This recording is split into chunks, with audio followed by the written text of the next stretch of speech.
Party బలోపేతంపై ప్రత్యేకంగా దృష్టి పెట్టారు డిప్యూటీ సీఎం పవన్ కళ్యాణ్. దేశంలో జన్-జీ కేంద్రంగా రాజకీయాలు నడుస్తున్నాయి. జనసేనను సైతం అదే స్థాయిలో ఆధునికీకరించాలని భావిస్తున్నారు పవన్. యువతరానికి పెద్దపీట వేయాలని చూస్తున్నారు.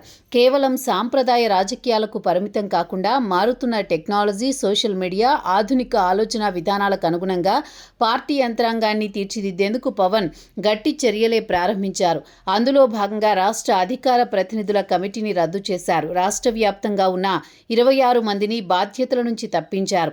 నూతన నియామకాలు పూర్తయ్యే వరకు టీవీ డిబేట్లు, మీడియా సమావేశాల్లో పాల్గొనవద్దని ఆదేశించారు. జనసేనలో యువతకు ప్రాధాన్యమివ్వాలని చూస్తున్నారు పవన్.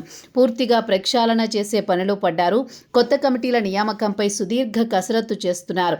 ఈసారి చదువుకున్న వారితో పాటు ఐటీ ఉద్యోగులకు ప్రాధాన్యమివ్వాలని భావిస్తున్నారు. అన్ని సామాజిక వర్గాల వారికి స్థానం కల్పించనున్నారు. వచ్చే నెల కొత్త కమిటీలను ప్రకటించే అవకాశం ఉంది.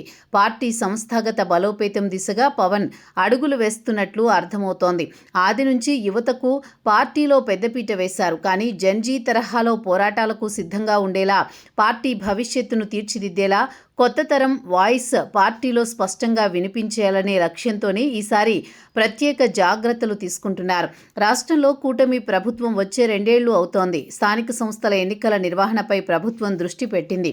అందుకే పార్టీలో సమూల మార్పులు తీసుకొస్తున్నారు. ఈ వరుస నిర్ణయాలు కొనసాగింపుగానే ఇప్పుడు రాష్ట్ర స్థాయి కమిటీని రద్దు చేశారు. తెలుగు రాష్ట్రాల్లో జనసేనకు 26 మంది అధికార ప్రతినిధులు ఉన్నారు. వీరి బాధ్యతలను రద్దు చేస్తూ హైకమాండ్ నిర్ణయం తీసుకుంది. కొత్త కమిటీల నియామకం జరిగే వరకు టీవీ డిబేట్లు, మీడియా సమావేశాల్లో మాట్లాడకూడదు అని స్పష్టమైన ఆదేశాలు కూడా ఉన్నాయి.